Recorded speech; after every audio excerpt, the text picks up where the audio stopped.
Okay, so I'm going to go over a few things that I recommend doing with Augie to continue his education now that he's home. Just try and remember, his training is to teach him what come, sit, down, place, off, heel, and wait mean. At his age, we don't expect, or when he did training, we don't expect to have a lot of duration. We only expect to teach him repetitions at that age to get him to understand what everything means. So now that he's home, it's really important to do repetitions with him and do homework with him so that your skills as a handler grow and his skills improve as he gets older. So the first thing I want to mention is I did notice that your collar was set to momentary and consistent. I personally always keep my collar set to just consistent. I don't do momentary just because I'm sure you already realize, but momentary is 1/16 of a second. So he's just going to feel a quick boop. That's it. So you have to continuously go like this, tap, tap, tap, tap, tap for it to work. We're also I'm going to talk about pops in just a second. But you want to make sure that you don't have to go tap, tap, tap, tap, tap, tap, tap, tap, tap all the time. You can, if it's on consistent, you can tap if you want to, but you can also hold down. Otherwise, you'd have to do momentary and consistent. If you keep it set to consistent, what you do is you have a momentary, you have consistent, and you have a boost. So the boost button is going to be really good for you for things like, when he's outside barking at people and you want to get him to stop real quick without having to go up on your levels really fast, you can hit the boost button. Okay, the next thing I want to discuss is, he heard me say that, he got up. What a good boy, August. The next thing I want to talk about is positioning of his leash and how you use the pressure. So I know you do a good job with this, but this video might be good to show. I believe you said it was your niece that's taking care of him during the day sometime. If his leash isn't used properly, it is not going to work. It's like using a spoon to cut a steak. It's not going to work if you use the tool incorrectly, right? You can't use a spoon to cut a steak. It would work great for soup. It will work terrible for steak. So making sure that regardless if we're in a heel or not, that there's always loose. So right there, even though it's one finger's worth of pressure, see how it went straight? And I can hold it with one finger, right? I'm going to pop and release. And I did that with one finger. But it's enough force that I can do the same amount with my fist closed if I wanted to. This should always be loose. It should never have tension. Regardless if we're in a heel or we're just outside going to the bathroom or he's in playtime, there should never be a time where he is allowed to move forward if this leash is straight. If it is like that, he should not be moving forward. And I mean, that is, long leash. That is zero pressure, right? So also, if it's positioned too low, if it's below where his e-collar sits, or even just like slightly where his e-collar sits like that, or if you're doing these back pulls are going to slide his leash down, and it's going to make the leash ineffective. So what you want to do, is keep it nice and high. He's got that fluff going on. You want it above the fluff, right? So it's framing his skull. And then his safety should just go just above the silver circle. Silver circle should stay centered with his nose. If it starts to slide, you're going to want to adjust because you don't want to do back pulls. You want to do straight up and down pulls. Don't go back, straight up and down, right? Because straight up and down is going to apply that pressure to the pressure points in his skull. The pressure off as soon as butt hits ground, immediately. We want to relay to him that this means calm down, you've calmed down. Calm down, you've calmed down. So the quicker you release that tension as soon as butt hits ground, on, off. He's getting the connection that pressure goes away because I sat down. He gets back up. Pressure turns back on. Now he's going to go into a down because he realizes, I'm going to be here a second. So he's going into a calmer state of mind. So a lot of this is coming down to my handling skills. It's not about what Augie knows. Augie knows what all of these commands mean. Very clearly, he knows what they mean. It's about how you use them in his everyday life to relay to him that this is what I want you to do. So it's not about waiting until he messes up and correcting him for it or being like, I don't know what to do about this. It's about setting him up for success and watching him and stopping behaviors before they start. So like right there, he started digging, right? Immediately I'm like, okay, well, I'm gonna change my atmosphere and I'm gonna move over because I don't want him to start thinking digging is okay, right? So I have a leash on him. I also have his e-collar on. Of course, I could use that if I go ahead and drop the leash, which I will in a minute. But that's really important to think about is how am I using these commands in his everyday life, and how can I, continue to do that so that I'm setting him up for success in the future. Go get a drink, buddy. All right, so we're gonna go take a drink and we'll be back. Okay, so when we're practicing things like recalls and your commands, you want to remember you have to do things in the order of his name to get his attention. Once he's looking at you and focused on you, then is when you're going to tell him what you want him to do, come, sit, place, whatever it may be. If you start saying the command before he's focused on you, so if I was like, Augie, I'm just going to say Bob instead of C-O-M-E. If I said, Augie, Bob, right? Oh, good boy. Right? And he didn't come, then I've already said C-O-M-E twice, and I'm devaluing myself as a handler by continuously repeating that word and getting him to start understanding. You will say it as many times as it takes before he decides he feels like coming. What we need to reinforce to him is that come means stop whatever you're doing, come and sit at my feet the first, maybe the second time I ask you to do it. So if he is over there and he's, doing his thing, right? I'm going to start his e-collar. I don't know. Let's go to like a 13, okay? So as soon as I need him to pay attention to me. Now I'm doing setups. So I'm making sure that I'm doing this as a practice. That's really important to understand, is that if you wait to do these commands in a time where you desperately need him to respond, you're going to have a really hard time. You have to practice this when you have zero distractions around, and then slowly start building him up around new distractions. So his training as a puppy taught him what all of the commands mean. Now it's up to us to continuously reinforce those commands and start making it more challenging now that he understands what everything means. We're going to start adding distance, distractions, and duration. So with come, we're going to do August. Yes, good boy, right? So as soon as he comes to me, then I can step on his leash. Augie, sit. Yes. Okay, good boy. Good job, baby boy. Right? So as soon as he paid attention, I didn't even need to say come, because he already is starting to understand when I say his name. If you get him to understand that, when I say your name, it means I need you to come over here. Awesome, right? You'll never be wrong doing a come command. August. Yes, good boy. So right there, I'm going to step on his leash because he went right past me. Augie. Yes. So because he flew right past me, yes, he came, but come means stop whatever you're doing, come and sit at my feet. Sit. Little spatial pressure. So I'm not repeating the word a lot. Repeating the word a lot devalues yourself. Try and remember to reinforce it the first time I say it by either using your spatial pressure, your slip lead, or if it's at the appropriate time, your e-collar. Your e-collar should be used, always think of it as I'm pairing it with his name. Okay, good boy, baby. I'm pairing it with his name. So, like if he's chasing the cat, if I'd be like, Augie, right?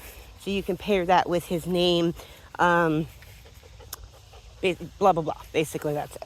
So again, we're just going to keep doing that. So if he didn't pay attention the first time I said his name, the second time I say his name is when I'm going to give him the tap. I have your collar set to consistent. So you can see that C right there means you have consistent.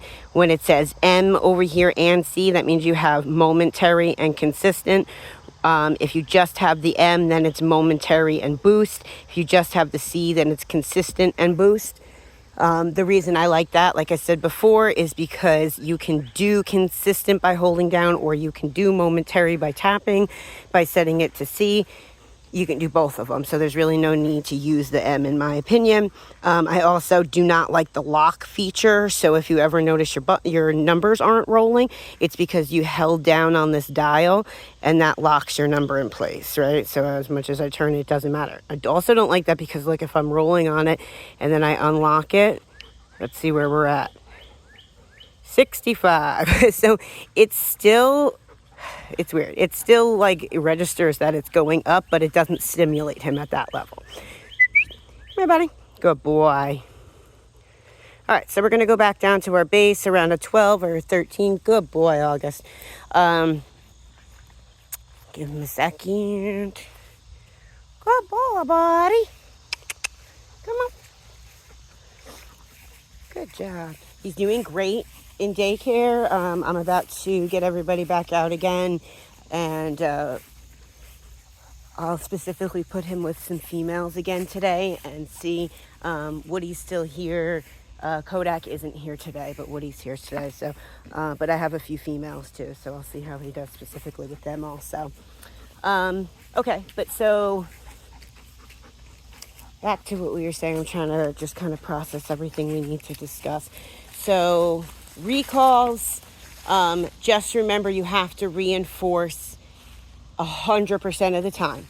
Anytime you say the word COME, he has to do it. And if you just keep saying, come, you're going to devalue yourself as a trainer. And he's going to realize, yeah, I see that over there. Come on, buddy. Like I said, you're going to devalue yourself, and he's going to learn that you'll say it as many times as you need to. If you teach him, I say it one time, and I reinforce that you do it every time, he's going to pick up on the fact that I have to do it the first time. If he doesn't respond the first time, you get his attention by using the e-collar. It's not a way to punish him for not doing a command. So if it's used appropriately, it should be doing, I said your name, you didn't pay attention, I said your name again, until he pays attention. You can go up on your levels until he focuses on you. So if he's out and he's playing with another dog, the levels are going to be much higher, because it's the difference of basically me doing this to him when we're inside, or when he's if he's playing with another dog, he's not going to feel that, right? If he's playing with another dog, I might have to do this or this to get his attention, right? So that's the same idea as levels, right? Inside, we're going to be low. You're not going to need to use very much of a stimulus, because he's going to feel it a lot. The distractions are a lot less. When the distractions go up, the number's going to go up, because he's way too distracted, blah, blah, blah. So keep that in mind. If he's out playing, you call his name, he doesn't pay attention the first time. The second time, I'm going to tap his name. If he's still not paying attention at all, don't worry about going up one number at a time. Just give it a quick little roll if you really need to get him to focus. So like how a quick little roll, that took me up to like 24. I'm talking like you can go like a couple numbers. So this collar is great because the difference between one number isn't very significant. So there's 99 levels, and it's a very gradual change on each level. So if you go up a few numbers, it's not going to be that big of a deal. I always tell people, you could put a Band-Aid over the number for all I care. Just watch Augie. When he feels it, he'll let you know. He can, you'll see his muscle twitch.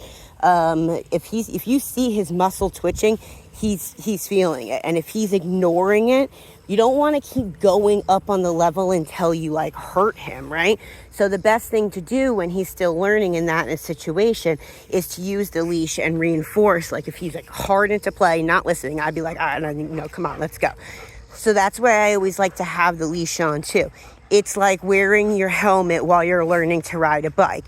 Yes, you've taken off the training wheels and we're doing two-wheelers now, but you still wear a helmet, right? Because you have a backup, you have a safety. This is your safety net. This is your seatbelt while you're driving. You know, you can have it dragging, but you still have it there in case you need it. It's never going to hurt. That's why I like to keep a couple of them, because you know, running in the dirt and stuff and outside when they're learning in the beginning, they get all icky.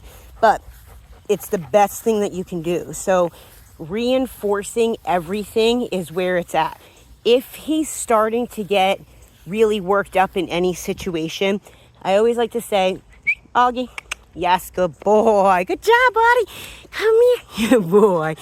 I always like to say it's always easier to stop a dog from reacting than it is to calm them down once they have already gone off the deep end.